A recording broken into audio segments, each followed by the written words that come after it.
Hello dear students. इस video में बच्चों हम फर्स्ट लेसन भाषा और व्याकरण के बारे में पढ़ेंगे। भाषा क्या होती है बच्चों? जिस चीज़ से हम अपनी बात दूसरे तक समझाते हैं और दूसरे की बात समझते हैं, उस माध्यम को हम भाषा बोलते हैं। जैसे कि अब हम यहाँ पर और विस्तार से पढ़ेंगे। जैसे कि यहाँ पर एक चित्र बना हुआ है, उसमें हम देख रहे हैं कि एक ये पुलिस वाला है जो संकेत हाथ से इशारा करके कुछ वाहनों को रोक रहा है और कुछ को सीटी बजा करके आगे जाने के लिए बोल रहा है। तो ट्रैफिक पुलिस वाले ने भी यहाँ पर एक भाषा का इस्तेमाल किया है, कुछ संकेतों का इस्तेमाल किया है।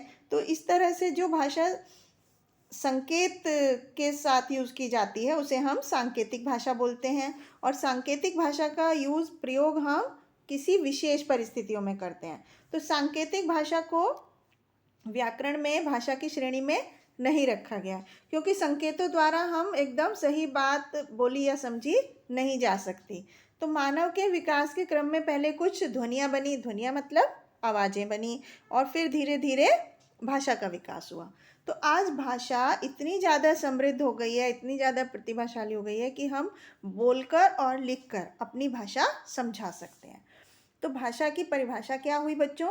भाषा ही एकमात्र ऐसा साधन है जिसके माध्यम से, जिसके द्वारा व्यक्ति अपने भावों और विचारों को प्रकट कर सकता है और दूसरे के विचारों को समझ सकता है। तो अब आप समझे कि भाषा क्या होती है। अब हम भाषा के रूप के बारे में पढ़ेंगे। भाषा बच्चों दो तरह की होती है, मौखिक भाषा और लिखित भाषा। तो सबसे पहले हम मौखिक भाषा के बारे में पढ़ते हैं, जिसे हम ओरल लैंग्वेज बोलते हैं। मौखिक भाषा क्या होती है? भाषा का ऐसा रूप जिसमें हम बोलकर अपने मन की बात को बताते हैं, बोलकर अपने मन के भाव को प्रकट करते हैं और सुन करके समझते हैं, उसे हम मौखिक भाषा बोलते हैं। जैसे श्यामा अपनी सहेली को विद्यालय के विषय में बता रही है। तो श्यामा यहाँ पर अपने मन के भाव को किस तरह से प्रकट कर रही है? बोल करके। और उसकी सहेली कैसे उसकी बात को समझ रही है, उसके मन के भाव को समझ रही है? सुन करके। तो जहाँ पर बोलकर और सुनकर भाव को समझा जाता है, उसको हम मौखिक भाषा बोलते हैं। इसके बाद दूसरी भाषा होती है बच्चों लिखित भाषा। लिखित भाषा मतलब रिटन लैंग्वेज। जब हम लिख करके अपने मन के भावों को प्रकट करते हैं और दूसरा व्यक्ति पढ़ करके मन के भावों को समझता है, तब हम उसे लिखित भाषा बोलते हैं। जैसे मोहन लेख पढ़ रहा है। तो यहाँ पर क्या हुआ? मोहन ने लेख को पढ़ करके लेखक के मन के भावों को समझा और लेखक ने अपने मन के भावों को लिख करके व्यक्त किया। तो इसलिए इसे हम भाषा का लिखित रूप बोलेंगे। जब हम लिख करके और पढ़ करके दूसरे के मन की भाव समझते हैं या अपने मन के भाव दूसरों तक पहुंचाते हैं, उसको हम लिखित भाषा बोलते हैं। तो बच्चों मातृभाषा क्या होती है? वो भाषा जिसे हम अपने घर पे बोलते हैं, उसे हम मातृभाषा बोलते हैं। जैसे हिंदी कई परिवारों की मातृभाषा होती है, क्योंकि हमारे देश में सबसे ज़्यादा हिंदी भाषा बोली जाती है। प्रादेशिक भाषा क्या होती है बच्चों? प्रदेश क्या होता है? राज्य। तो जो अपने प्रदेश में, मतलब वो भाषा सिर्फ अपने प्रदेश में बोली जाती है, किसी एक सीमित क्षेत्र में बोली जाती है, उसको हम प्रादेशिक भाषा कहते हैं। जैसे कि पंजाबी पंजाब में बोली जाती है, तमिल, तेलुगु, ये सब प्रादेशिक भाषाएं हैं। राजभाषा क्या होती है बच्चों?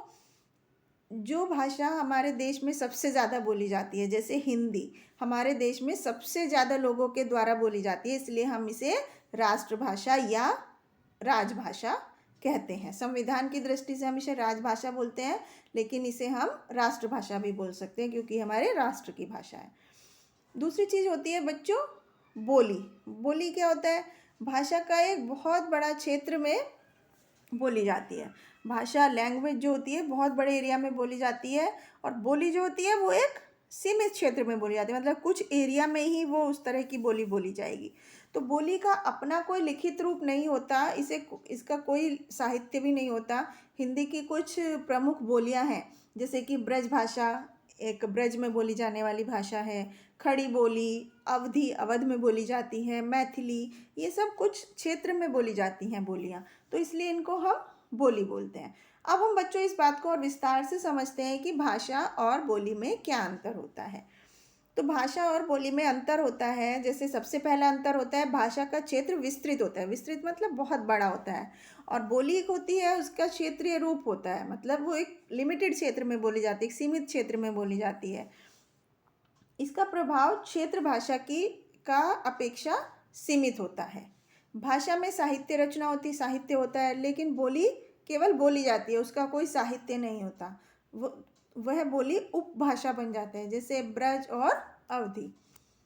भाषा का प्रयोग सरकारी कामकाज में किया जाता है, लेकिन बोली का प्रयोग हम सरकारी काम के लिए नहीं करते हैं, बल्कि किसी क्षेत्र विशेष के जन सामान्य के आपस में व्यवहार या विचारों के आदान प्रदान में किया जाता है बोली का प्रयोग।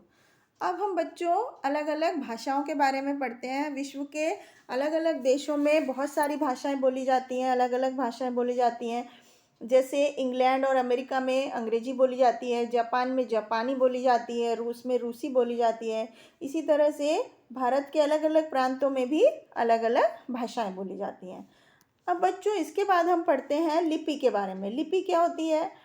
पहले भाषा का केवल मौखिक रूप था, लेकिन उसका कोई लिखित रूप नहीं था। तो धीरे धीरे बोली जाने वाली आवाज़ों के लिए हमें कुछ चिन्ह निश्चित किए जाने लगे। चिन्ह मतलब कुछ संकेत, कुछ निशान, तो जिनको हम वर्ण या अक्षर कहने लगे। तो इन्हीं के द्वारा भाषा के लिखित रूप या लिपि का निर्माण हुआ। तो बच्चों लिपि क्या हुई? किसी भाषा के लिखने की विधि को, कोई भाषा किस तरह से लिखनी है, उसको हम लिपि कहते हैं। तो विश्व में, पूरी दुनिया में सभी भाषाओं को लिखने का ढंग अलग अलग होता है, इसलिए अलग अलग भाषाओं की लिपियां भी अलग अलग होती हैं। जैसे हिंदी, संस्कृत, गुजराती, मराठी, नेपाली भाषाओं की लिपि देवनागरी है। अंग्रेजी रोमन लिपि में लिखी जाती है। उर्दू फारसी लिपि में लिखी जाती है। पंजाबी भाषा गुरुमुखी लिपि में लिखी जाती है। तो अब हम कुछ अलग अलग लिपियों के रूप पढ़ते हैं। जैसे गुरुमुखी।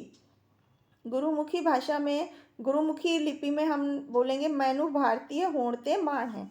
तो ये भाषा क्या हुई इसकी? पंजाबी भाषा में है ये, लेकिन इसकी जो लिपि है वो गुरुमुखी है। इसी तरह से देवनागरी लिपि में हम मराठी भाषा का प्रयोग करके वाक्य लिखेंगे, मी भारतीय आहे याचा मला अभिमान आहे। तो ये मराठी भाषा है, लेकिन लिपि इसकी देवनागरी है। इसी तरह से गुजराती भाषा में हम देवनागरी लिपि का वाक्य पढ़ेंगे, मने भारतीय होवा पर गर्व छे। तो ये गुजराती भाषा हो गई, लेकिन इसकी लिपि क्या है? देवनागरी।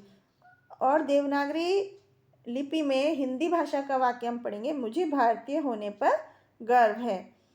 और रोमन लिपि में अगर हम इंग्लिश भाषा का प्रयोग करके पढ़ेंगे तो I am proud of being an Indian. तो देवनागरी लिपि का विकास ब्रह्मी लिपि से हुआ है। ये बाईं से दाईं तरफ लिखी जाती है, लेफ्ट से राइट तरफ लिखी जाती है। और जो फारसी लिपि होती है वो दाईं से बाईं तरफ लिखी जाती है। तो इस तरह से अलग अलग लिपि में लिखने का तरीका अलग अलग होता है।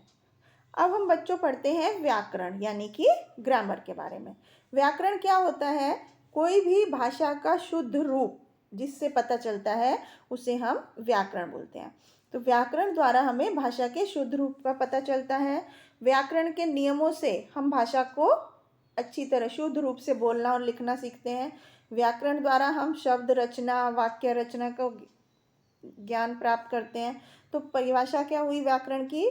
भाषा के शुद्ध रूप और उसके शुद्ध प्रयोग का ज्ञान कराने वाला शास्त्र व्याकरण कहलाता है।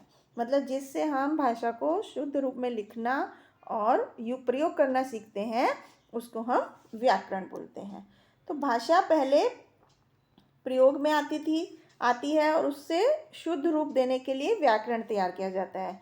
तो मोटे तौर पर व्याकरण में भाषा का अध्ययन हम 3 स्तरों पर करते हैं, वर्ण विचार, पद विचार और वाक्य विचार। तो व्याकरण का ज्ञान ही हमें किसी भाषा को शुद्ध और प्रभावशाली रूप में उपयोग करने के योग्य बनाता है। और व्याकरण के ज्ञान द्वारा ही किसी दूसरी भाषा को हम जल्दी से सीख सकते हैं और शुद्धतापूर्वक, मतलब एकदम परफेक्टली उसका प्रयोग भी हम कर सकते हैं। तो बच्चों इस लेसन में हमने क्या क्या चीज़ें पढ़ी? सबसे पहले भाषा किसे बोलते हैं? विचारों के आदान प्रदान के माध्यम को भाषा कहते हैं। और भाषा के कितने रूप होते हैं? भाषा के मौखिक और लिखित 2 रूप होते हैं। और जिस भाषा में बच्चा अपनी माँ और परिवार से सीखता है उसे हम मातृभाषा कहते हैं। और उच्चरित ध्वनियों को लिखने की विधि को हम लिपि कहते हैं। और व्याकरण भाषा के शुद्ध रूप का हमें ज्ञान कराता है। तो आशा है आपको ये सब बातें अच्छी तरह समझ में आ गई होंगी। Thank you.